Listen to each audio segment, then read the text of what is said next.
approaches point with the shield, has a shatter, just waiting for the perfect opportunity to use it. Maybe that shield going down, already made a few bubbles gone for Zarya. Oh my god, catches 4 people. Oh my god, Milkoi. Oh, jeez. What an amazing play here from this Reinhardt. What timing finding that, and I think that's going to be a... Oh, let's break it down! To the CGL Breakdown with show number 4, and we're doing a little bit of a recap and excitement and hype for week 8. I am your host, Woody Calf, along with my partners from last week, Mr. Salt and Pepper, Mr. Headrammer. How are you, gentlemen, tonight? Doing excellent. Yep, fantastic, man. Happy to get this going. What is episode 4 now? Feels like it's just flying by. Join it, man. Have a really fun show for you tonight, that's for sure. We're about to enter CGL Season 6, or excuse me, Season 5, Week 8. I got a season ahead of myself there.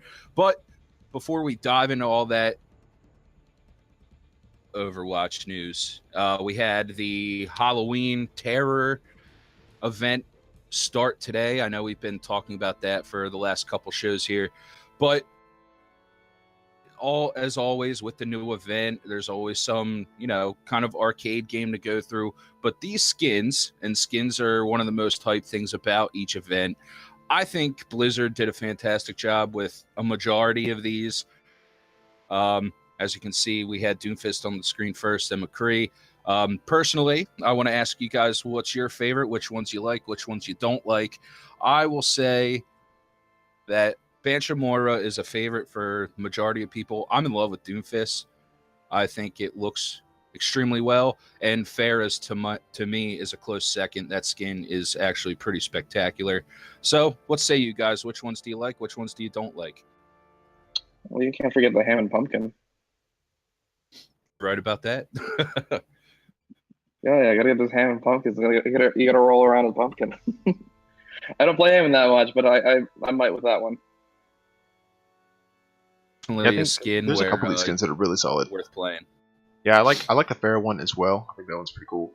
That Sombra one you saw only available at BlizzCon, which is kind of upsetting. But for the rest of these Halloween skins, like you said, Wrecking Ball has a really cool one. I like Soldier 76 a little bit. I think I want to get the Sombra Bride, even if I can't get that Demon Hunter. But yeah, that Wrecking Ball skin's cool. That's really cool looking. Did a really good job with that, just from how he looks to how his mech looks. Fantastic job by Blizzard on that. As Sultan's done a fantastic job putting all the prices of the skins out there for you. Save your loot box. Crap out of Overwatch to get all these skins. Also have to give an honorable mention to Soldier 76. That skin comes off very clean. Love the fact that the gun's a chainsaw. There. Ooh, I didn't know that. That's pretty cool. Oh, really? Really tight skin. Really tight skin. I looked at that when my update was complete today. And thank you, Blizzard, for the 2 Halloween loot boxes with nothing but voice lines. I really appreciate that. these price tags just make me looking how much I have to grind or buy loot boxes, because I see all these amazing legendary skins and I'm like, oh no, there goes my life. I haven't bought loot boxes for an event in a long time, probably since the first winter one they had, but I might have to bite the bullet.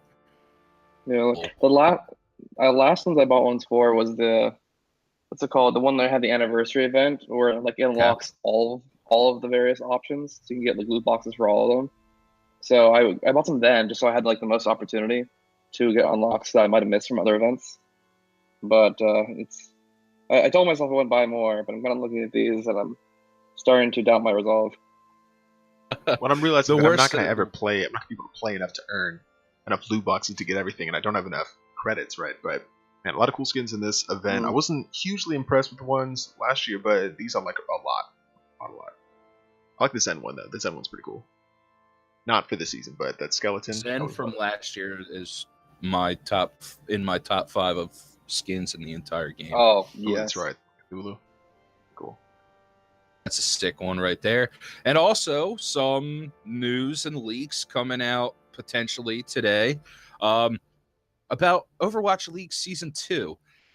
Season 1 fan was awkward with, just the scheduling and the duration. We got some news today that we're going to go over. They're projecting the season to start on Thursday, February 14th of 2019. Surprisingly, that's only 4 months away. It'll be here before we know it. They're still planning on 4 stages, 5 weeks per stage, 28 matches per team. That's down from 40. And the new More teams, though. Yeah, more teams. Paris, Toronto, Washington, D.C., and Atlanta are the Atlantic Division. Vancouver, Chengdu, Guangzhou, and Hangzhou are a part of the Pacific Division. More teams, keeping all the teams per division equal, which is always a good thing to do. First place in each division will qualify for the playoffs, followed by the next 4 rankings, regardless of division. Teams keeping that the same. I like that number as well. 2 additional teams will qualify for the playoffs in a postseason wild card round. Okay, that's actually a nice little change there, adding those 2 extra teams, so that's 8 total. And each week a team can play anywhere from 0 to 2 matches and get a bye week, which I think overall is a very playing this game a lot, even just playing comp is extremely frustrating. The amount that these guys have to play Overwatch and grind Overwatch to be successful. So the bye week in there to kind of add that reprieve and a little mental break for the players. Mid-season breaks will be longer, and the All-Star Weekend will take place during the break between Stage 2 and 3, and that break will be longer. It seems like they're making changes to allow these guys to, not be burnt out by the time the playoffs come around. Yeah. Prizing out of these potential leaks here that, make you raise an eyebrow or that you're really happy about? Well, look, I think there's a lot of fatigue in Season 1. You saw that throughout the teams. And so cutting the games back, I think, is a good idea. I think having the break, I'm usually in traditional sports not a huge fan of the All-Star game in the middle of the season. It doesn't ever make sense to me, but for this, it gives them a little bit longer break. And I think it's a good idea. Because again, I feel like people don't think about esports having a fatigue element, but definitely does, and we kind of saw it set in on a lot of the players with the grind of a 40-game season. Yeah, definitely. I fully agree with that, because it's a perfect time to kind of make those changes to reduce the games on the players. When you're adding all these new teams, you naturally get more games overall. So I think I saw the stats. It was like 60 or so before these changes, but then you reduce these games per team by a lot, but they're still increasing the total number of games by like 10 or 12. So that you still get the same amount of Overwatch, potentially even more. The players just get an easier time themselves. Yeah, you saw it. Some players were really good through the first 2 stages, and then like halfway through Stage 3, teams were falling apart. Much that you play when you're a professional player in OWL. Never saw Dallas really climb out of that hole that they got themselves into early with all the drama that they had in that situation for so long, grinding for so long. And when you're not winning, it happens every sport, everywhere. If you're not doing successful, if you're not doing well, you start to panic, you start to lash out a little bit. So hopefully this can kind of help those guys later on down the playoffs, down that Stage 4 stretch run, to be on top of their game.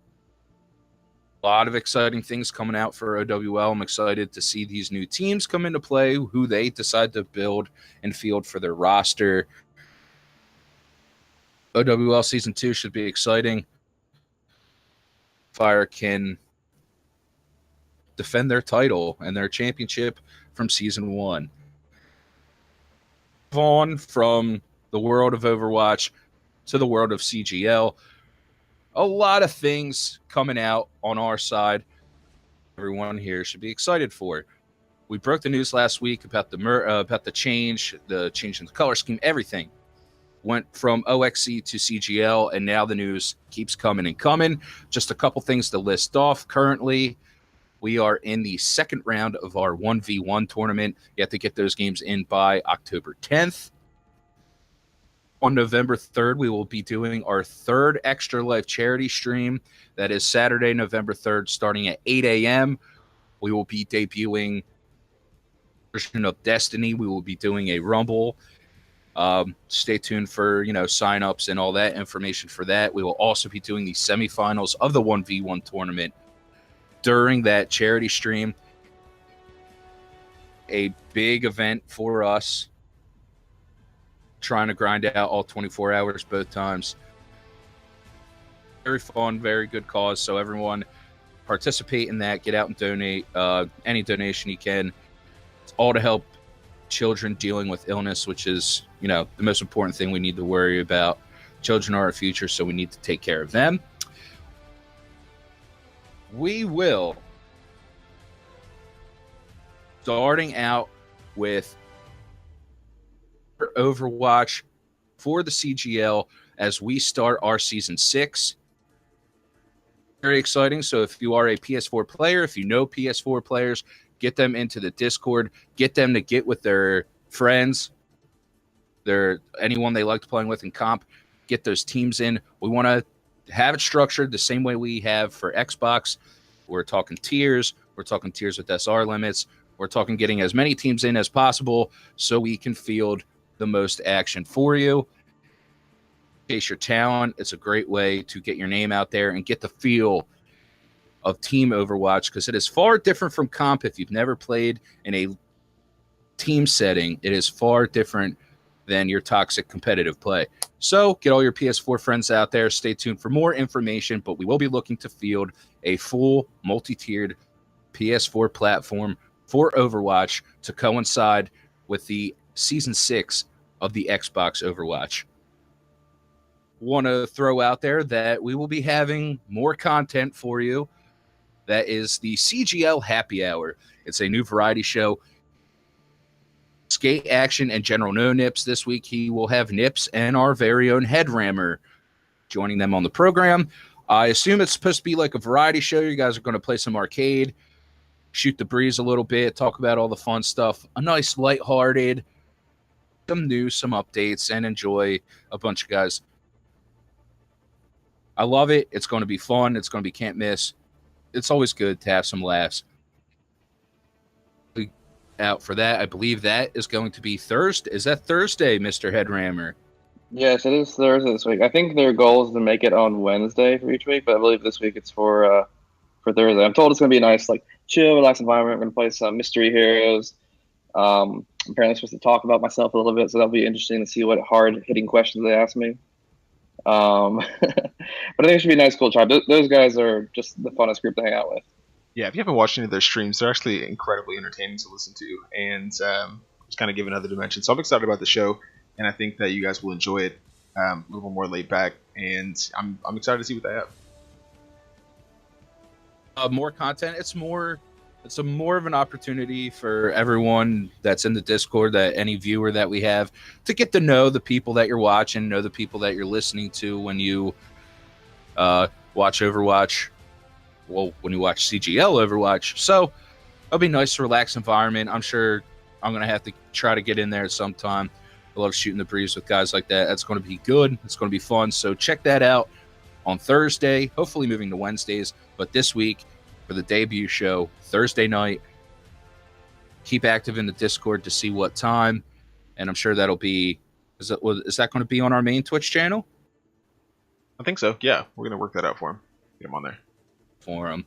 Yeah, right here. You can catch that action. Also, in that same vein, and I don't mean to cut you off at all, but the our Twitch channel, I'm sure you guys have noticed if you have found it here, CGL Overwatch is the new name of the community, the league. So if you're looking for the action, that's where it is. The old OXC Gaming defunct, and if you try and go there, it'll act like they have no idea what you're talking about. So CGL Overwatch is your link. Bookmark and do whatever you do. I don't think people actually bookmark things anymore. Do you? You guys bookmark websites?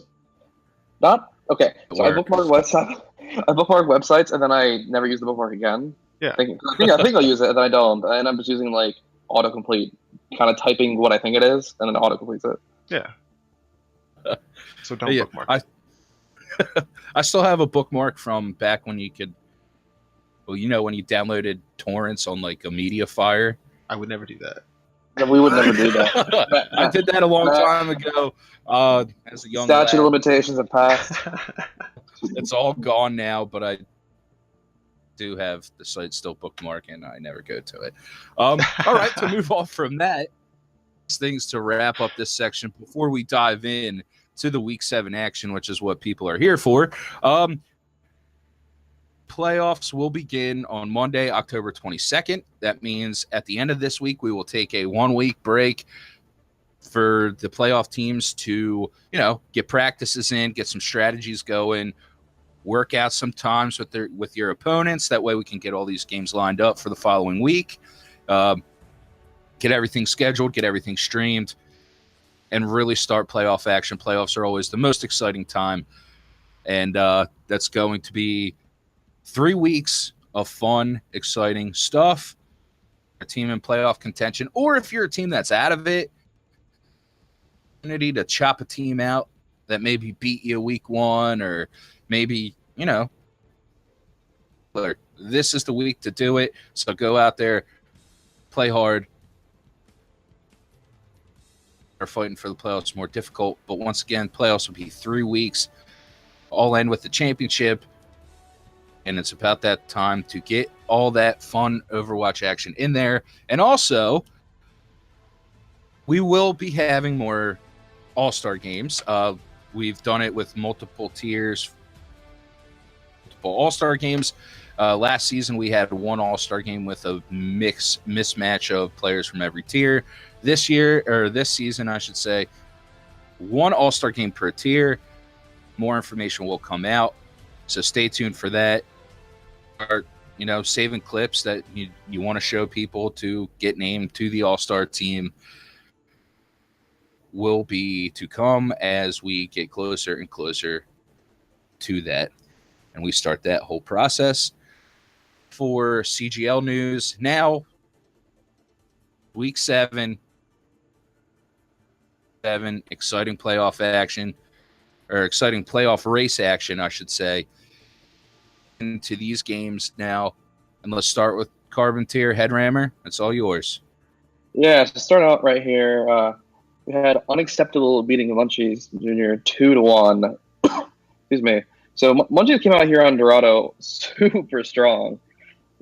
Just Churro and Zonzik were popping off really hard on their respective Widow and Pharahs, and they lost their first fight of the game just like 2 meters into capping the last point. And so they pushed through that really strong.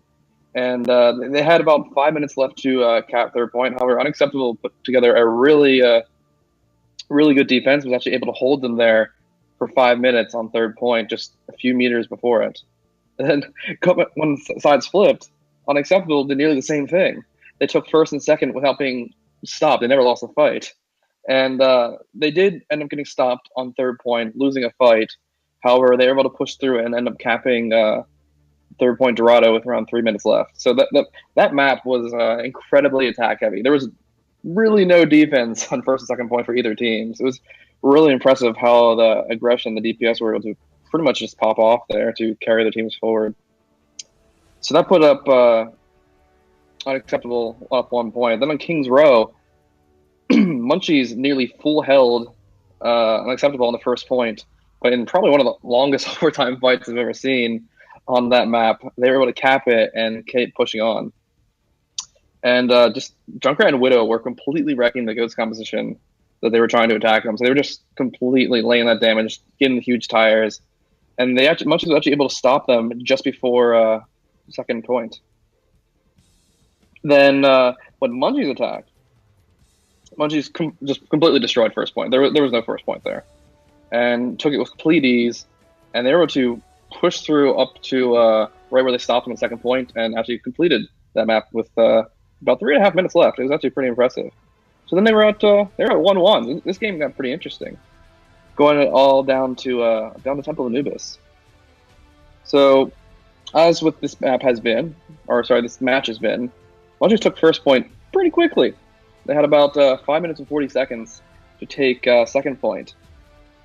And however, big defensive ult advantage was so the snowball was stopped. The defense had quite a lot of ults and they were able to stop it. just Mr. Mystery Man on his Junkrat defense was completely popping off. He was getting like 2, 3, 4 kills in team fights. Sometimes you might question if Junkrat should be nerfed. I think Mr. Mystery Man should be nerfed on Junkrat specifically. However, they were just nearly able to get it to camp. They got past the first tick, but then a clutch Reaper ult and Tire combined to basically 5 kills to just wipe them. And then unacceptable attacks. They took first point, just 1 fight as well. So again, going on with our trend of being such a heavy attack game. And then though defense again stopped the snowball, this time stopping Unacceptable's attack. However, the next fight, Unacceptable had a pretty nice ult advantage, and they were to push through and attack, taking first point, the map, and the game, winning 2-1. It was honestly a really fun game to watch. With how much work the DPS on both teams were doing. Well, and it kind of changes the shape of Carbon a little bit. I think last week kind of thought that it may have been a bit of a foregone conclusion, kind of a larger divide there in the center of the Carbon tier, but some interesting developments through this week actually kind of changed things a little bit.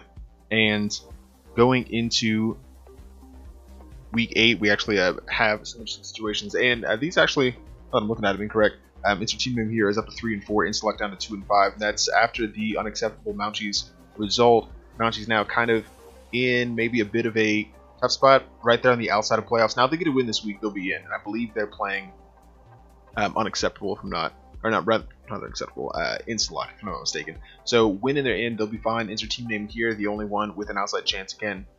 Flip those two. Insert team name is 3 and 4.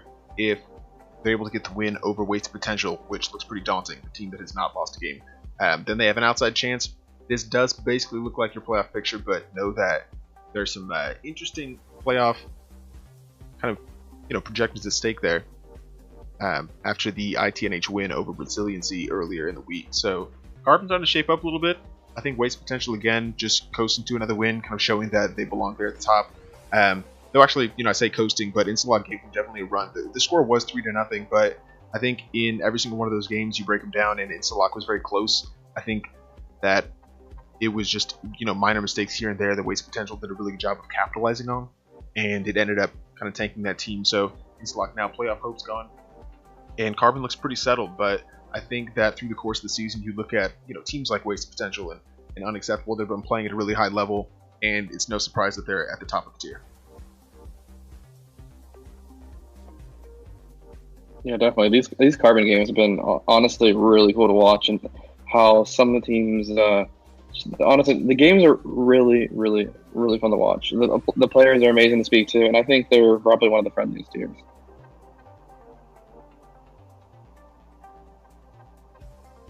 I think Carbon tier has a lot to offer. A lot of fun games there, and again, that's going to be a 3-game playoff series where it'll be a bye week for all teams, and then the 2nd and 3rd seed will face off in the Carbon semifinal, and then the final against Waste Potential, who will have a bye to the final given their record there. So, Carbon tier should be a good watch. I think that, again, like we've seen, Waste Potential with really unique, they kind of a different approach, right? Waste Potential has a very unique kind of just approach to their creative attacks, where Unacceptable is very consistent in how they approach games, and I think that they get results just by playing very straightforward.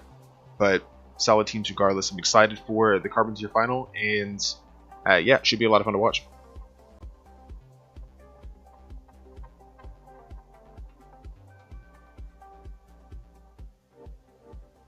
You still have Matt in here? Matt, you still in here? Oh, yes. There you go. I was muted.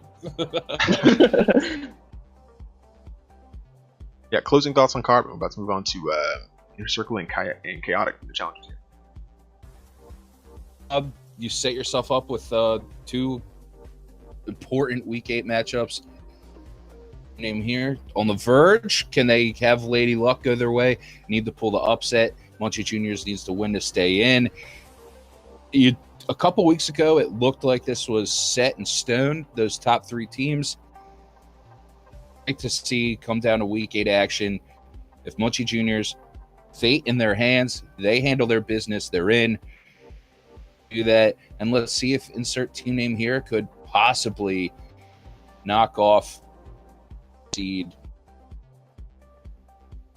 No team's been able to do it, but I expect a fight. And insert team name here with everything on the line in this game potentially needs to come out swinging.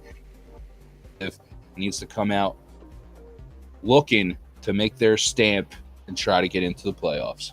Yeah, I would agree with that. And actually, I'm glad you brought that up. The playoff, the situations that would allow Mounchies to get in, they only need a win or a draw. So you're exactly right. Instalock sitting here 2-5. If Mounchies comes away with a win in week 8, it's done. It's over. They're in. Right? They go up to 5-3, and it's a done deal. Even if they lose, though, if they have a 1-2 loss, and insert team name here is, I think, it's like a 1-2 win. It's still on map wins. Mounchie still goes through. For insert team name here, it's definitely more difficult. They need a 3-0 win versus Waste Potential and a Mounchies Juniors loss, which already seems pretty insurmountable, or a 2-1 win versus Waste Potential. And then if Mounchies gets 3-0'd this week, then they'll be out of the playoffs. So it still looks like these three are about it, but there's that outside chance. But again, moving on to the Challenger tier, fantastic game between Inner Circle and Chaotic. Both teams coming into this game 5-1, and the entire the Challenger tier is incredibly competitive all the way throughout this season. And seeing these two teams match up, it's actually a little bit tighter once you get into those kind of higher tier teams that will be in the playoffs. So I'm kind of excited to see these matchups. But in the Overwatch division, Inner Circle moves up to 6-1 and will be top. But coming to this game, it was kind of all Inner Circle all the time, and a really strong showing from them. I think here on Dorado, Inner Circle, it looked like they actually weren't going to be all that successful. They finally kept A in overtime, and Mellow Jesus, who started off this game very solid on DPS, played a bit of Pharah, able to get them the point, and Chaotic came back, rumbled straight through, and stopped them in the middle section. And it looked like, just on the surface with Chaotic, obviously the defense did waver a little bit, but obviously they were able to hold A until overtime. Then Inner Circle finally were able to cap it, and then labored through the second section and couldn't quite cap B. But however, on the defense, Inner Circle came through. Mellow Jesus with a nice tire here was able to get a couple kills. Did that a few times throughout the game, and actually kind of offset those fights and open the door for Inner Circle to just continue defending really well. So they only get halfway through the first section, but then they full hold Chaotic to be able to take Dorado, and I think it was kind of a shock to me on the surface. Like I said, it looked like Chaotic had a pretty good defense, and generally you see teams hold. If they're able to completely hold the map, they can come back out with the momentum of having won that and then come back through and win it. But Inner Circle able to hold here and takes the first map there on Dorado. On the switch of play, Chaotic came out much more strongly on Kings Row. Really good ultimate combinations, helping them create some space. Obviously, you see him go here, that opening scene from the breakdown, able to get through and combine with the team well to take point A very quickly for them. I think it was just under 2 minutes into the game, able to take that through. Really good movement through the second section. A lot of good ultimate combinations. Get to the third point, the momentum continues. Obviously, you see the ultimates going off for them there, and they cap with, I think, about 1 minute and 50 or 52 seconds in the time bank. And just looking really strong. Obviously, you like the way they respond coming off of a Dorado loss coming into Kings Row, and this attack was really aggressive, looked really good. Inner Circle, again, it just looked like their attack wasn't nearly as aggressive, but definitely more, I wouldn't even say control. They were finally able to cap A after taking advantage of, I think it was, they had a Widow playing on their attack, who was able to take advantage of a pick onto, I want to say it was Hanzo for Chaotic, and then coming back and getting the kill onto Mercy, win in for the rest. So you offset a fight that way. You're able to finally get through and get the cap here on A. Again, ultimate combos helped Inner Circle move through the mid fight, but Chaotic was able to slow them down with a little bit of ultimates. Finally, a Supercharger Coalescence combo got them through to third section, and they finally able to just power through here and take it into multiple rounds. And at this point, obviously because of just the 1-0 win on Dorado, you're kind of wondering if maybe this game was going to be pretty quick, but I like the competition from both sides, and taking it 2 extra rounds was just a lot of fun to watch. Sniper Man really stepping up, a lot of conversation going into this game about which tank mains were going to be kind of the focus. Was it Atomic? Was it Z-Trunted from either side? A little bit of trash talk in the Discord as well. Atomic didn't play in this game, and Z-Trunted I think was overshadowed a bit by the strong DPS play from Inner Circle and some of the tank play as well. Sniper Man doing a really good job. This right here, the Widow snipe, just to peek out really quickly and pop a Hanzo. That's really solid. And then all of us watching the stream here just didn't want to see the res come through. Finally, it was a Mercy that came over onto that to try and get the res and dropped as well. So Inner Circle not doing themselves any favors there, or rather Chaotic, but Inner Circle then able to cap the point. All the way around this game, it was exciting to watch because it was two 5-1s going back and forth, but when you kind of broke it down, Inner Circle did look like the stronger side, and that's why they got the victory there. And I think by the time you get to Anubis, they're able to roll through pretty steadily and pretty quickly. So, yeah, really good win for Inner Circle. And like I said, it moves them up to top of the Challenger tier, and I think they're second overall. So they're looking for that first round bye in the playoffs. That's such a big win in that situation. You get a Week 7 matchup between two 5-1 teams. And you're right. They looked like they separated themselves a little bit. Very strong performance. Both teams did overall play well, but you just see some finer execution coming out from them, and they get the win here and set themselves up very nicely. And Challenger tier, again, going into Week 8, a lot of interesting matchups there. I'll dive right into those. Challenger this week, you have Heart versus Alacrity and Triple R versus Paranoia Academy. Week, DGPR 3-0'd Triple R. How about those abbreviations? Took possession of the final playoff spot with that win last week. Triple R needs to win and have Alacrity defeat for a chance at the playoffs. Map wins could come into play here depending on the scores of those games. You saw Alacrity, a team who has struggled all season long but has a lot of talent on their roster. They come out and get a shocking upset in Week 7. So now they have momentum going in to their final game. Do they want to play spoiler? They have an opportunity to this week again. Top to bottom in Challenger, it's going to come down to this last week. Really fighting over that last spot. And going to come down to Triple R or DGPR for that sixth and final playoff spot. But once again, another tier where you have playoff implications in multiple games, especially out of just an entertainment value.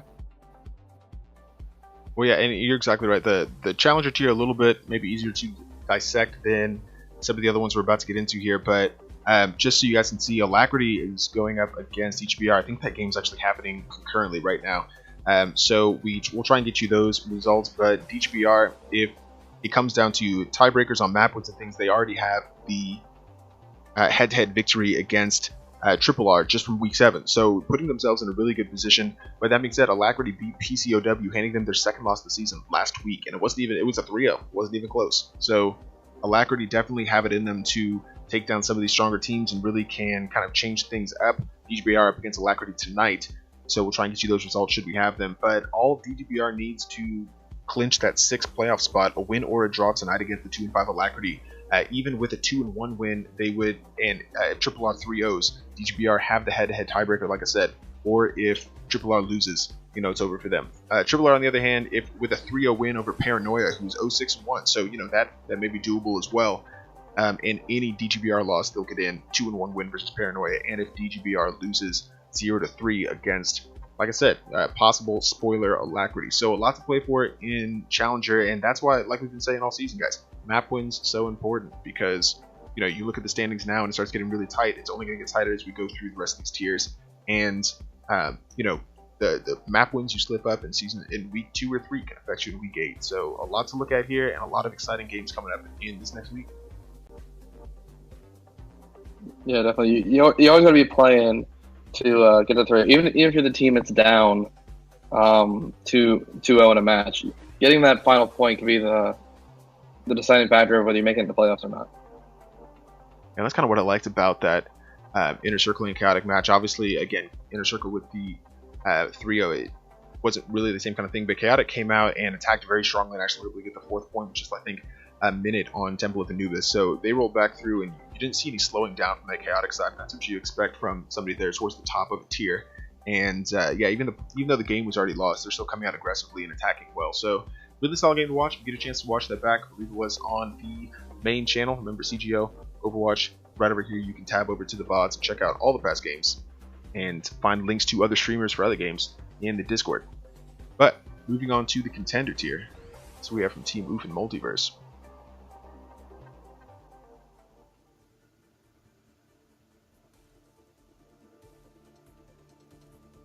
Let's see.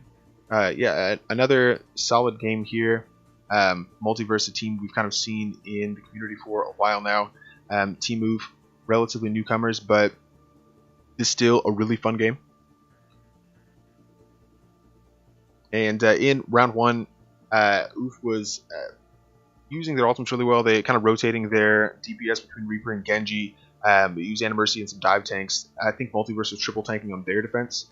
And they kind of struggled to hold space. Oof attacked really quickly, had some nice Diva bombs, or Shatter triple combos in the third phase, and delayed the attackers, but only momentarily. And Team Oof would come back in and really attack well. There was some misused trance on the defense, and I think if they maybe saved it a little bit, like he used it too soon to contest. The payload was only at the first checkpoint, but they decided to use it regardless. And if he'd waited, I think the rest of the team would come there. They could have offset it and done this a little bit more quickly. But regardless, coming through this first section, Multiverse looking really good on Dorado and took that first initial win. Unfazed though, Team Oof came directly back through. They defended first. The kind of dive attack from Multiverse was pretty aggressive, and but they struggled to take advantage of kind of kills they earned in the mid fight a little bit.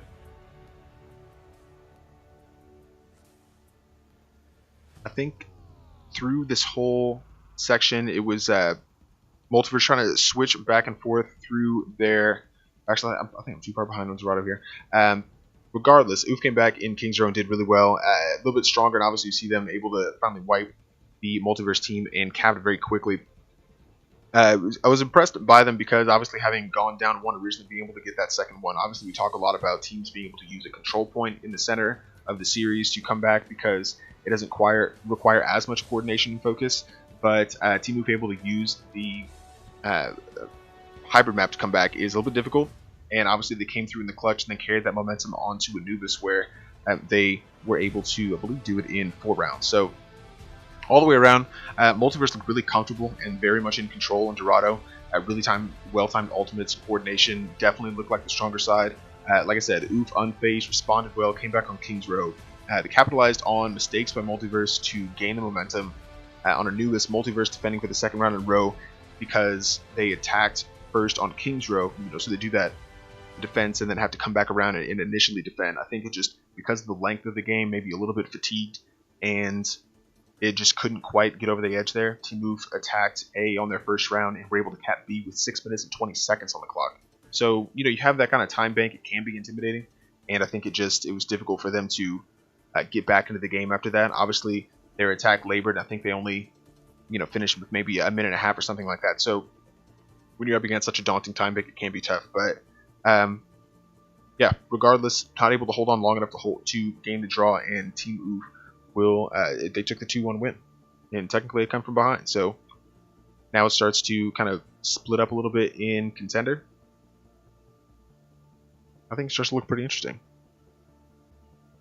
Contender is a very, very interesting tier. You have a lot of matches this week with a lot of playoff implications.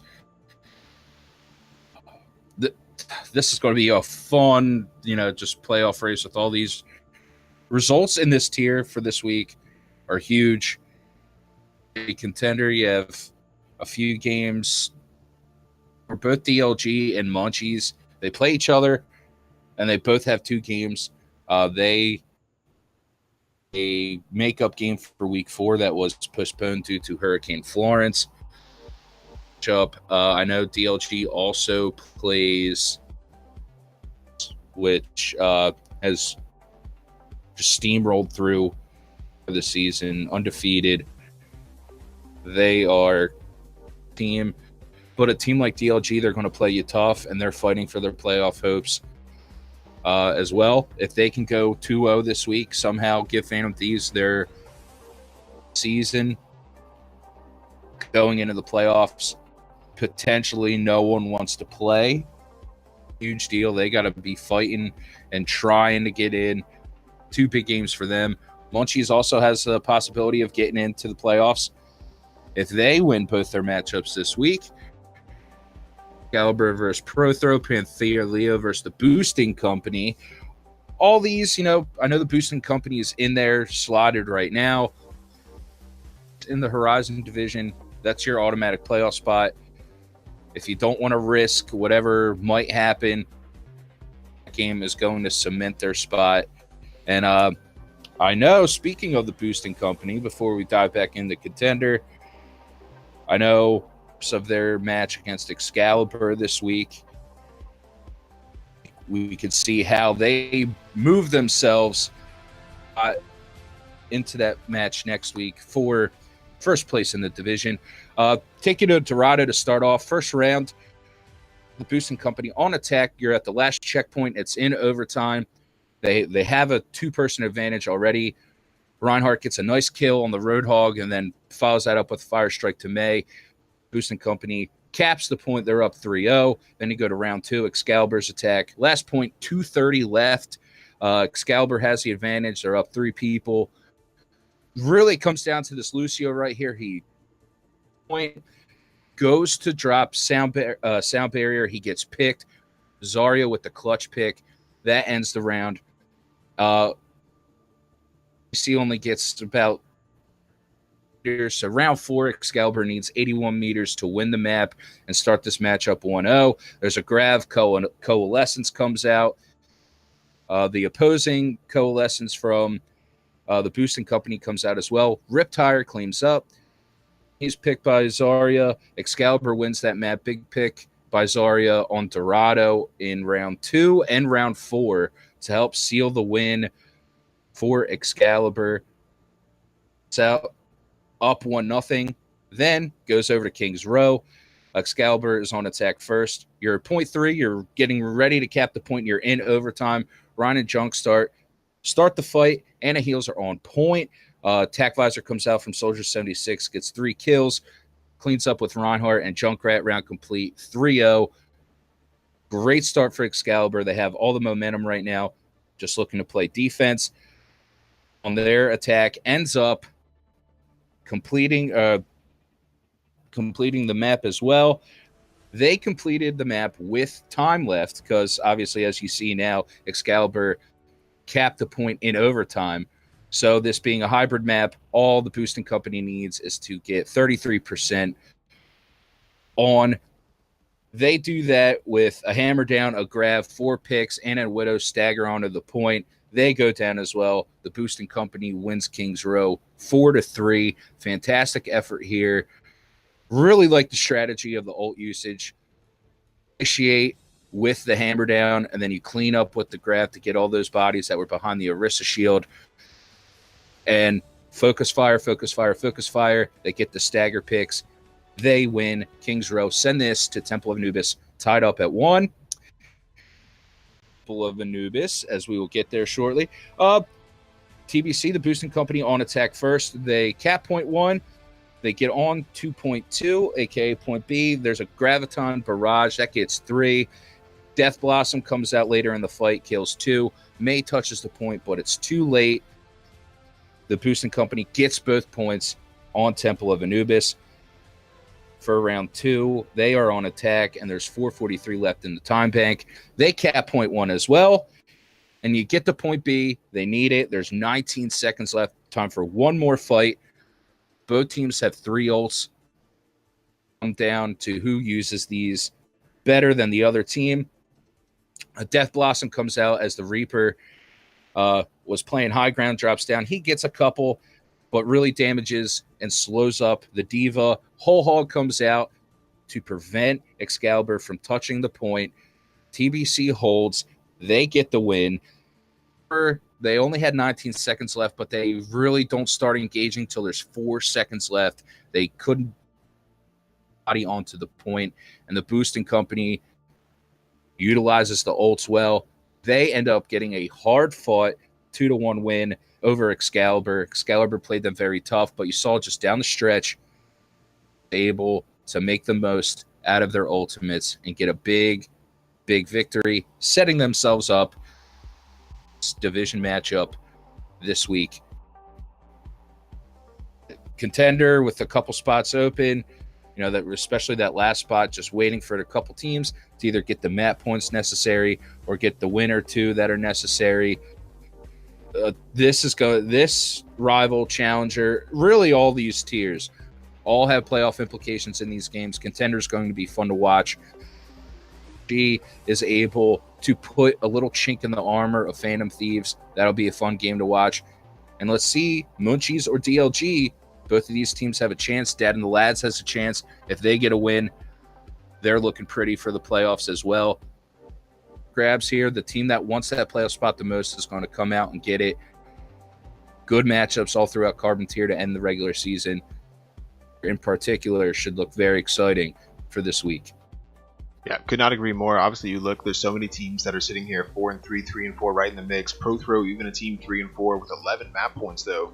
Obviously, they get a win this week, and some of these 4-3s maybe drop a map, or rather drop a game and come down to 4-4. All of a sudden, you're looking your map wins in the face, and so Prothrow, obviously Estrantia also kind of there. 10 map wins looks impressive, but a little bit disadvantaged, some close losses there, and probably won't be in the playoff hunt whatsoever. Panthera Tigers is not actually 2-45, but that would be kind of hilarious. 2-5 there from Panthera Tigers, but yeah, you look at a couple of these teams. I think Mounties and DLG have a makeup game this week. We had a lot of postponed games in, I believe it was week 4 because of Hurricane Florence, so trying to get those matches in. So really, I think contender tier kind of too close to call. Phantom Thieves probably nestled solidly into the top spot there, and Panthera Leo a good opportunity to get up into that second spot. Boosting Co with an outside chance as well. Obviously with the 3-0 of Panthera Leo drops 0-3 in week 8, and Boosting Co is able to get into that second bye week spot. But contender's wide open, and as we start to see some of the results throughout the week, we can kind of eliminate some teams mathematically. But yeah, I really enjoy the competition front to back. 14 teams in this tier, and all relatively close. So yeah, I think it's been a fun watch, and again, like we said with all these tiers, I'm looking forward to the week 8 matchups. I'm definitely looking forward to the playoffs. And especially as we get into these later seasons, we keep seeing, I think to a degree, we're seeing more of these upsets. Teams are getting used to playing each other, so sometimes it takes them a little bit to get synergy going, or to find the style that works for them. And as they're kind of pushed against the wall, as it gets to the end here, where things come down the line, like, oh, we need the win now. The playoffs, some teams take it a little bit more seriously, and allow you to push further than you would before. And some teams have been getting those upsets that you mentioned earlier. Yep, absolutely. Huge. There's just a lot of exciting games, and even seeding. Seeding is important. That's why some of these matchups for these teams that are in there got to win. You got to keep up the wins. You got to keep up the map wins. Seeding's important. They're as the 1 seed, you want to set yourself up for the best route to get to the championship. That's what every team's looking for. If you're that 2 seed and you play a team and where that if you're that 2 seed right now, that 3 seed's a map win or 2 behind you, go out and try to get that 3-0. Cement yourself. Set yourself and your team up for the best chance to get to the championship. So all these games in these tiers with a lot of meaning and just a lot of interesting matchups, and could lead to a lot of potential interesting through those 3 through 6 seeds in that first week of the postseason. Yeah, no doubt about it. Going on to the rival tier, a couple games from here as well, a lot with playoff implications. Nice, in the week 7, we had 4 teams coming in 4-2 and facing off against each other. First of all, Kinetics and Shimada Armada coming into the fold here. Shimada Armada, a strong team throughout the season. Kinetics obviously has been in the ascendancy throughout, and obviously up there 4-2, and maybe I think one of the last few teams to get into that kind of top tier position. But here in week 7, a lot of playoff seeding, a lot of position on the line, and it was Shimada Armada that came out very, very strongly on Dorado. It's kind of been the story of a lot of some of these games where a team can come out quickly, and I don't know what it is about Dorado, because I generally find that you can cap, either teams will cap the entire thing or you get full health. There doesn't seem to be a lot of middle ground, and it can be a very difficult map to continue attacking that kind of favors the defense, especially in that third section. But Shimada Armada able to come through at this Deadeye right here, and we may or may not, wink wink, see this later, but a strong combo from the team on the whole. We've got a Rishi back here with a Deadeye. The EMP comes out, and you can kind of guess what happens after that, but this was kind of the indicative of the game on the whole, right? For Dorado, it really was Shimada Armada dominating and looking really good, but as you got through the match, Kinetics came back and kind of found the resolve and were able to topple Shimada Armada.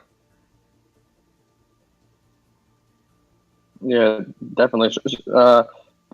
Kinetics is a very strong team. We played them a few weeks ago, and when they get the ball rolling, their team is is very good. They're a very strong team. They took a punch from Shimada Armada and end up coming out with a win.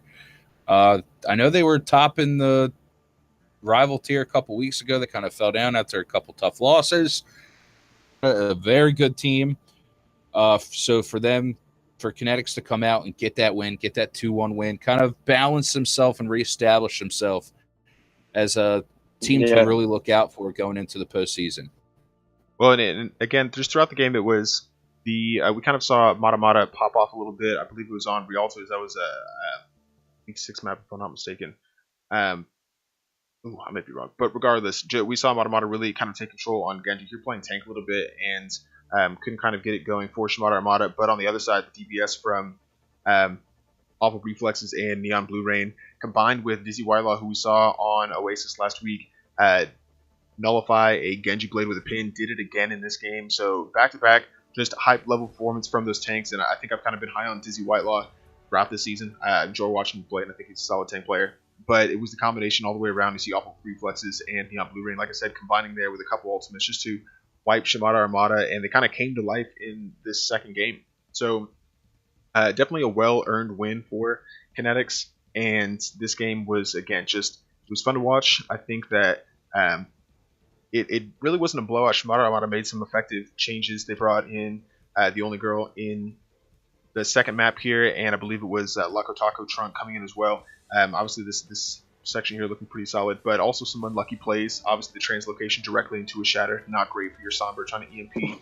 So I think that, again, this really could have gone either way, but Kinetics looked more consistent all the way throughout, combined their ultimates well, and I think a well-deserved win for them. Yeah, I think Kinetics is a team that needs to get rolling. When they get rolling, they're very, very difficult to stop, and you need to stop them before they get rolling. And Shimada came out strong, trying to do that, but then they weren't able to stop the full train rolling. Like if you go back and watch this game, go watch Kings Row, the second attack for both teams, where Kinetics re-engages on their on the first point hold for Kings Row and they re-engage like the last second and are somehow able to hold it. It was just an absolutely insane re-engage. And then Neon was popping off on Widow on Temple of Anubis. They've really found their form, I think, on Temple of Anubis. Yeah, well, and we talk so much about how like momentum carries you forward through some of these games. That's exactly what happened. You know, teams win that first round, look good, but then if that second team's able to stay focused and they get that second game, then you're going directly into the third with a win and a little bit of panic setting in for the team that thought that maybe they could win that second game and just do it in 2. So, yeah, I can see how that can be a little bit kind of flustering for a team that goes up first. And again, that control point can sometimes make it a little bit easier because if you've already won the first game, you can come into a control point, take that quickly, and just get out with a win, and not really worry about that third map. But yeah, what were you saying, Matt? I was just watching that Pharah come around after the sound barrier with the barrage. Just big plays like that, and as you talked about, Sultan, that into the shatter. Those are they're huge plays, but those are the plays that momentum into a team's favor, and if you can get more of them in a game like Overwatch, you're more than likely going to win the game. Kinetics did a good job, especially on Temple of Anubis with that, and you're right, that's a hard-earned win over a very strong.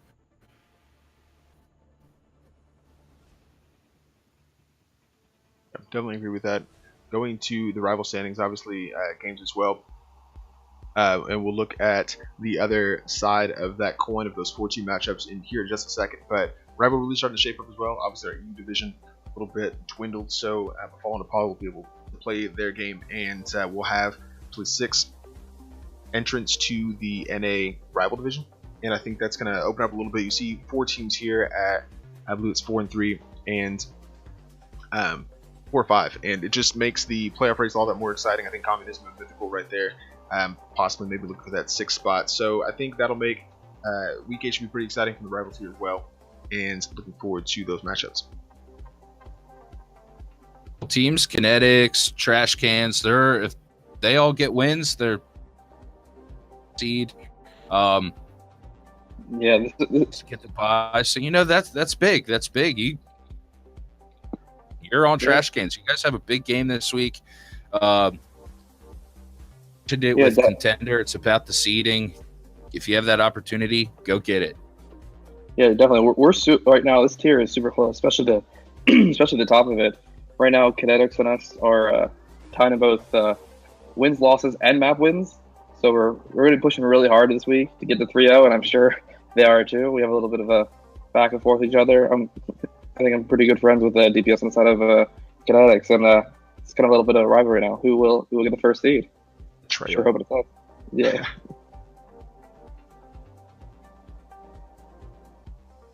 So then let's see. But yeah, like this last week, we played Communism and got the 2-0 win. 2-0, sorry, not 2-0, 2-1 win over them. And their Communism, I think, is also a team that can definitely make the playoffs. They have a very different style of playing than a lot of other teams. They play Sombra quite a lot, and kind of really put us to the test when playing that. Because Sombra's one of those characters where you always need to know where she is at all times, because she hacks you instantly and takes away all your abilities. She hacks your Reinhardt, and your Reinhardt gets shattered. And we struggled against that for a little bit, especially on Dorado. Like, we started on Dorado, and we were holding very good on first point for a little while. We used a lot of time, and then they pushed that, but then they kind of pushed through second point really easily, and kind of we were on a back foot for a little bit, trying to stabilize on third.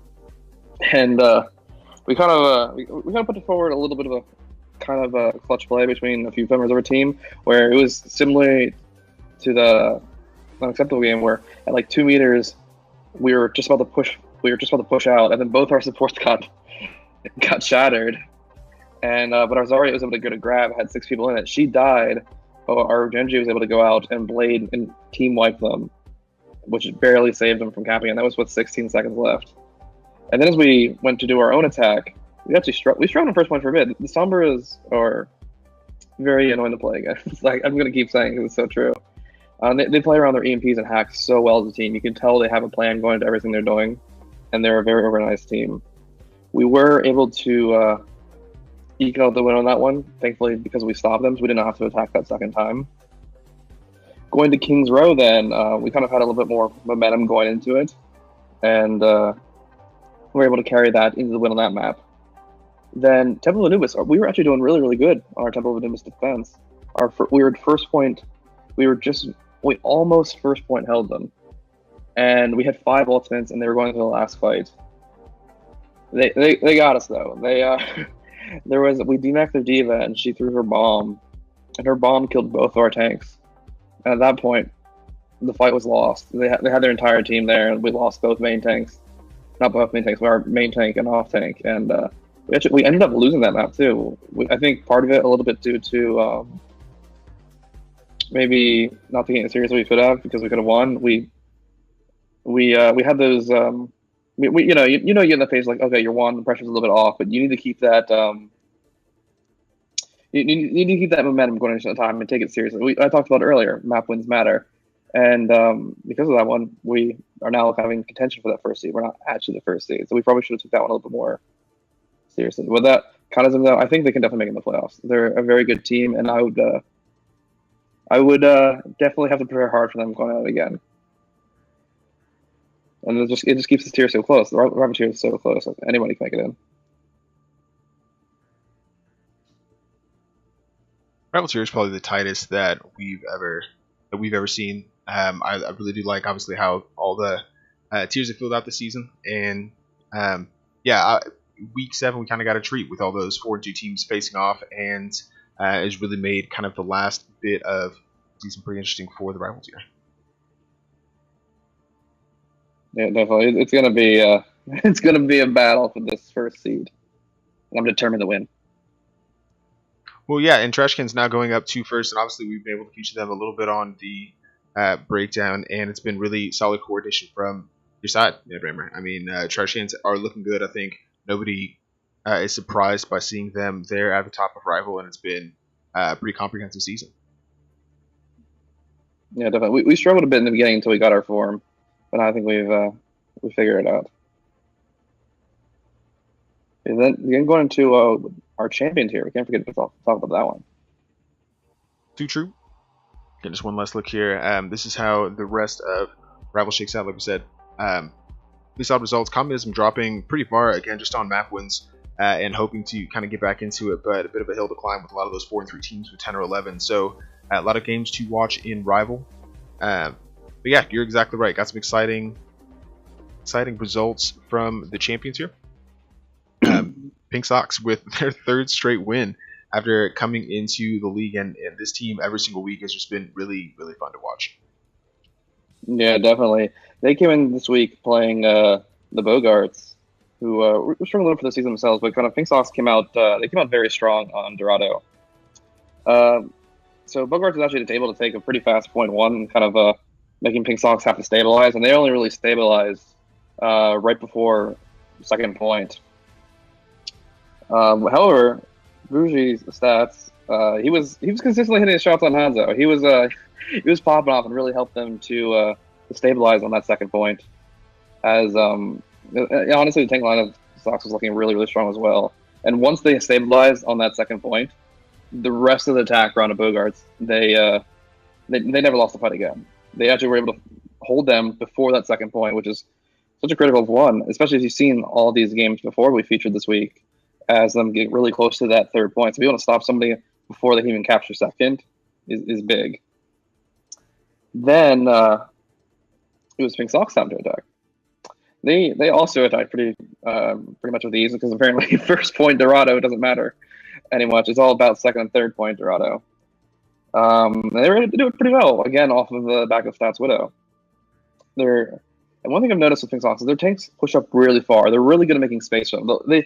In this attack round, they pushed so far. They're basically in the spawn of the Bogarts. The entire time, the cart was just moving freely. The Lucy was just sitting there, kind of chilling out, and they basically spawn camped them when they were defending.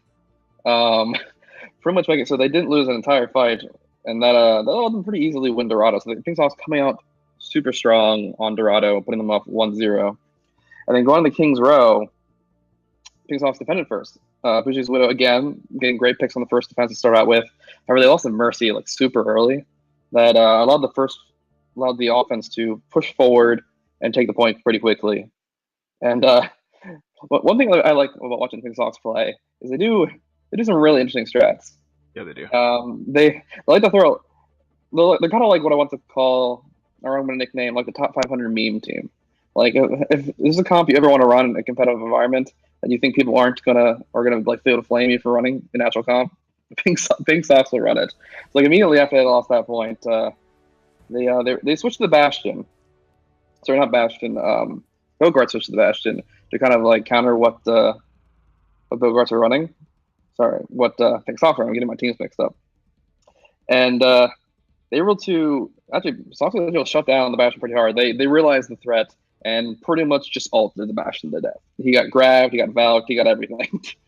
And so they were switched it down, and they immediately switched off Bastion. They realized not working. I love Bastion myself, but if he gets off that point, it is he's very hard to get on. And during this entire time, name's Juice was he's not really good on the Zarya. The tank line of the Pink Sox was they were really in sync. Every single time I saw one of the supports in trouble, just a bubble just came out of nowhere. It seemed, you ever have that moment when you have a Zarya and you feel like she never doesn't have a bubble? Yeah, that's what it seemed like was happening.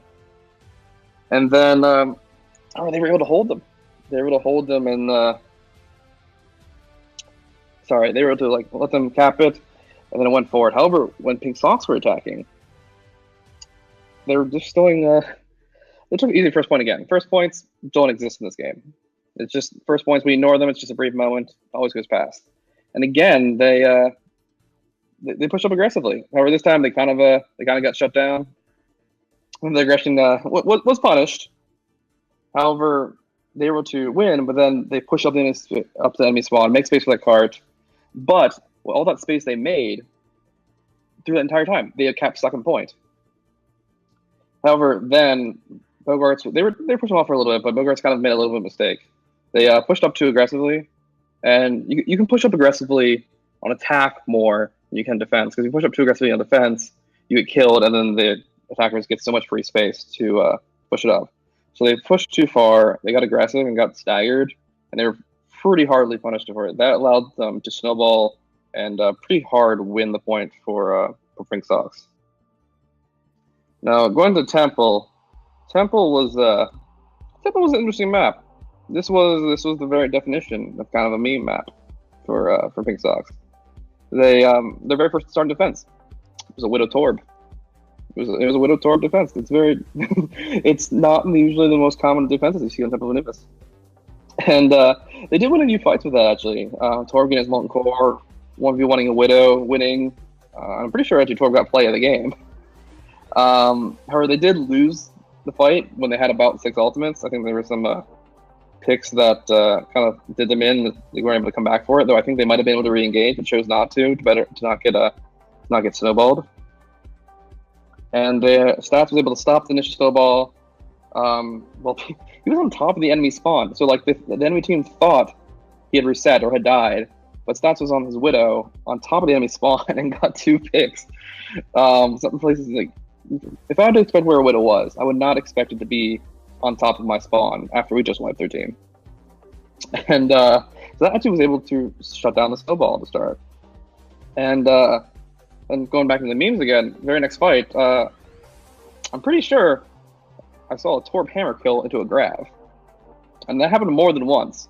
There was a distinct time on the defense where Torb could have easily killed Ana normally with his bullet, but he walked up and went for the hammer kill anyways. So Pink Sox are really knowing, really liking the fan service, because everyone wants to see Torbjorn played in a GM plus league. And even on the defense end, they swapped their Widow to a Torb Widow defense. Sorry, to a Torb Symmetra defense. So now they're running both of them, and a little bit cancerous. However, they were still able to cap it with 2 minutes left, Bogarts. And then Pink Sox trying their innovative drafts again. Tried to run a sneaky Bastion attack play, but kind of got shut down by Bogarts. I think My Frost is his name. Yeah, he was playing Farah and just pretty much just rained down on the entire team and just got rid of him. So they decided Widow May was where it's at, and they did fail a few pushes, but they were able to get through with about 3 minutes left. And Bogarts again on their attacks as they get another attack run, was able to get first point, but then stop with no ticks on second point. And Pink Sox were able to get a pretty quick first point again, and just they hard snowballed that one in the second point with some ults, and took that map and the game with a pretty solid 3-0. I'm still convinced Pink Sox top 500 meme team. And just Bogarts really struggled to handle the aggression that the Sox were having. They were constantly up in Bogarts' face. But honestly, they're just having fun with it every single week. Like I said, I love watching the team because they genuinely look like they're just enjoying playing. And they get the wins, right? They're winning, but it's with creative strategies and creative approaches, and I just really appreciate it. So, fun team to watch. Absolutely. I mean, how can you plan for that? Exactly. How do you know what teams are going to pop out the Torb or like teleport the Bastion around all the time? And that's not something you see in like GM comp. Sometimes you see it for the lower tier games, but you kind of expect that there. You're not expecting it to come out of the other ones. And also put high level Torbjorn in play. Kind of hard to come by. So another thing kind of interesting here in the championships, we look at the standings. Buffalo Banditos climbed up to the top, and still looking pretty good. Only up there on map wins, obviously tied with Prometheus on record. So that'll be a big game for both these teams this week to try and they kind of have their own agendas. But towards the bottom there, I guess, bottom of the playoff positions. Potential Disaster at 4-3. Pink Sox right behind them, but need a little bit of help this week.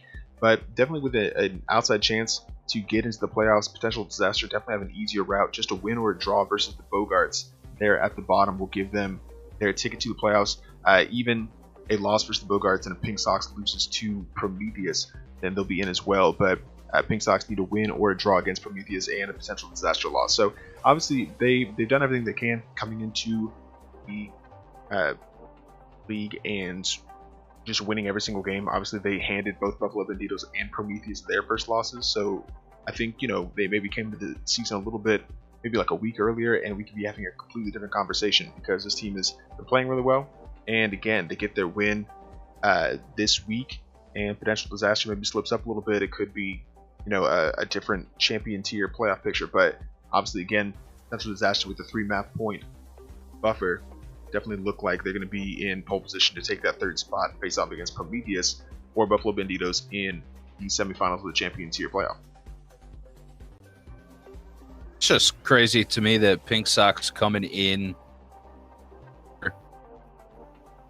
now in a position to where if Potential Disaster slips up, they could slide in and make the playoffs.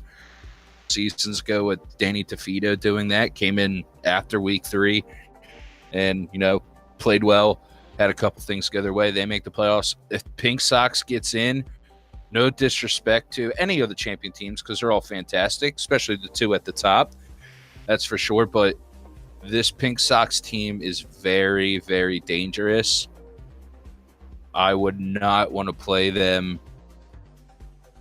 a week to prepare. You guys touched on it about a minute ago with just the unique strategies that they throw out. Prepare for that team. You don't know what they're going to throw at you. And going into a playoff game could be very scary to have to, just adjust that quickly and rebound that quickly and change your play style that quickly. So they're definitely a team that, could make some noise if they sneak into the playoffs. Yeah, definitely. I would be scared. Yeah, definitely. So obviously a lot of playoff implications on the line for a lot of these tiers. Contender and rival absolutely too close to call, so we'll be looking forward to that throughout the week to see which teams still have a chance to get into the playoffs. And then we'll have that week break and then bring you the quarterfinals of the CGL playoffs right after that. So it's going to start ramping up, guys. Pretty excited for it. Briefly, guys, the winner of the raffle for sharing about the CGL breakdown is Sound Barrier 4. Contact Nips KNI PPZ for your gift card. Really appreciate the sharing, and to everybody watching, really appreciate all the support. Obviously, we really enjoy doing the show, and can't do it without all the content you guys bring us, both in the community and just being in the chat, hanging out. So we really like that. But I think it's about that time, guys. Done. I think it might be top plays time. Now, again, it's got to be a full moon or something, so you have to ignore this week 5 top plays. But coming in immediately, this one's kind of a fun one to watch because for Mounties Juniors, the game against Unacceptable coming in, the defensive thought they won the point. Mercy went back in for a res and was able to actually cap first round by coming in for a res. So obviously, it's like a reverse C9, I guess, kind of. I think that's how it works. That's just this is such a play that's I don't know if you could plan for that. Yeah, definitely not. Trashcan's coming in, Ryukin with a little bit of help from Moira in the back. Is that a head rim spy? But able to get a good double here, and then couldn't quite catch Lucio with the Deadeye, but still able to keep the fight alive long enough here against Communism before the rest of the reinforcements come back through. And like you saw, Trashcans go on to win that game, and looking really solid in the rivals here. Unacceptable, the other side of that Mounties game. Flap up here with a nice play of the game, pops a Primal Rage and gets a good triple. Already caught the 2 there. The Moira and the Farah goes into the Mercy as well. And Unacceptable, looking really solid, would go on to win that game. That's the Don Multiverse. Saw this earlier. The grab, barrage for them to cap the point. Multiverse coming away and not quite able to maybe get the full-on win here, but still a nice play from Vestadon regardless. And I mean, obviously I love grab. barrage combos. C-Team Alpha coming in. This is kind of an interesting play. I think, Headhammer, you and I were doing this game, Dad and the Lads versus Bounties, and C-Team going in with Shatter, able to catch a couple, coming back into the pin just to return. Genji caught in a bad spot right into the archway. I've never seen anything like it in my entire life. Just hilarious. Wrap up with a second appearance coming in with the Shatter, able to catch a couple, and I like this one a lot too. Coming in, grabs the Diva, good combination here, and just popping off. Cryo for the boosting co against Excalibur coming in. There's a grab combo coming in from Zarya and just places ever so delicately. The Diva Bomb comes through and it's a 4-man from Cryo, and fantastic Diva Bomb there. Again, boosting co looking really good and we'll go on to win that game. And it's another one from Trash Cans. And Headhammer, what even happened here? We got EMP shattered, and then our 2 DPS completely clutched it, and we held them before they capped it. Yeah, before they capped second.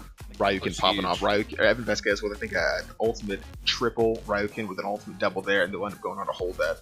SNK Rewinds, just what's not to love? I think he's won every major tournament that we've ever put on, or at least been on that team somehow. And then coming through with the Diva Bomb underneath for Sombra's tech support, finds a more creative way around, and decides to pop it here in the back. Comes away with a triple, including Ghost of course, and I mean, you just gotta admire, the thoughtfulness there. Obviously, the play here from the beginning, Milkway able to come in, and Shatter just swinging away. Kinda came out strong. Obviously, Inner Circle goes on to win this game, but Milkway, just delicious Rhyme play. Gotta love it. Saw this one as well. Shimada Armada coming in against Kinetics. It's the EMP Deadeye from behind, and we were talking about EMP. You were saying it, Headhammer. EMPs can just shut teams down completely. Did so here. Nice coordination from Shimada Armada. They'll go and take that play. Nice on Dorado. Couldn't quite get the win against Kinetics, but fun to watch regardless. So yeah, there you go. Yeah, those plays are always really cool to watch. Just being able to feature all the amazing plays that sometimes don't get the most view from the caster. Sometimes things are overlooked, things are happening really fast paced, like we miss. Just be able to feature all the talent on all the teams that are in our league is just just really cool. And do remember, you can submit your own plays to this. If you thought, oh, I did a really cool play, why is it not featured? Make sure you submit it. Or if you see a cool play that might be missed, you can also submit it as well. Head down over to the Information Hub channel in our Discord and look for the submission form link. Just submit it. It could be a game clip from your own point of view. It could be from one of our streams. Just make sure it's during one of the league games in the current week, and we might feature it. Yeah, please submit your plays. We honestly love going through these things, like you said, and love seeing the plays. You said it best. Obviously, we don't always have the perspective. You play the game, or if you're recording your match as you go, and just give us that first person, because I love watching the plays. I love voting on the plays every week, and top 10 is just a lot of fun. Starting to see a lot of EMP combos too, which is so keep running Sombra, keep getting those nice EMP combos. No more Sombra, please. Keep running Sombra. Keep running Sombra. Kinetics, that's a hint. Run the Sombra. No, we're not playing them this week. We play Mythical this week. Ooh, yeah, we'll see if Trash Cans come away with the win. But obviously, going into these tiers, like we said, guys, these are the major playoff deciders. Contender and Rival kind of have it wide open. So if you can, catch every single Contender and Rival tier game, because any single one of those could decide the playoffs, absolutely. But if you're looking for those high-pressure games, these are the ones you're looking for. Carbon tier, ITNH versus Wasted Potential. Can ITNH topple Wasted Potential, hand them their first loss of the season in the last week of the season, try and clinch the playoffs, or Mounties Juniors just put it away with a win over Instalock? Challenger, DGBR versus Alacrity. I don't know if that game is still going on. I don't know if we've gotten a score from that. If you guys have that, if anybody knows in the chat, you guys can post it. Maybe don't spoil it. I don't know. But DGBR, Alacrity, lots to play for there. Alacrity with the upset win over PCOW in week 7 rather, looking to come back against DGBR and maybe spoil their playoff hopes, or can Triple R overcome 0-6-1 Paranoia to get into the playoff position. Then the champion tier, like we said, Potential Disaster in with a win against the Bogarts. Pink Sox looking to rumble back and continue taking scalps over here. Prometheus, a win and a little bit of help, and they can get in as well. But A lot of exciting games. This is it right here, guys. Remember, we will have a bye week after week 8, but yeah, this is going to be it. A lot of high pressure games, and I am so excited to see what the teams have for us. Are you telling me there's no high stakes rival games coming up here? Sure, there's a ton of high stakes. I just say you gotta watch all the rival games, because who even knows? They're all over the place. Yeah, you guys playing Mythical, right? Yeah, we play Mythical this week. Kinetics plays Ironclad. Shimano Armada plays Aspire. Paranoia is versus Communism. If Shimano Armada wins, they should pretty much be in the playoffs here. If Kinetics wins and we win, things are really interesting because both Kinetics and us are going for the number 1 seed, and we're currently tied in every possible way. So I'll admit, like, this might sound a little bit toxic, but I'm kind of hoping they don't get a 3-0 win. Just like, and we get a 3-0 win because, you know, I kind of want the number 1 seed. Oh yeah. But Paranoia versus Communism as well. So those both teams are kind of like 4 and 3. So a 5th one could push one of them in the playoffs, depending on how well they do, especially if those map wins. Well, there you have it. All the games there again, guys. It should be a lot of fun.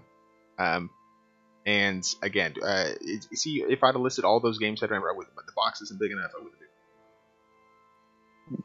Okay, I understand. I forgive you. That's the problem. But again, guys, thank you for catching us on the CGL Breakdown every single Tuesday, 9:30 Eastern. We'll have all the action for you. Obviously, you know, we'll be able to recap Week 8. That bye week will probably just be a playoff preview, maybe. That should be fun.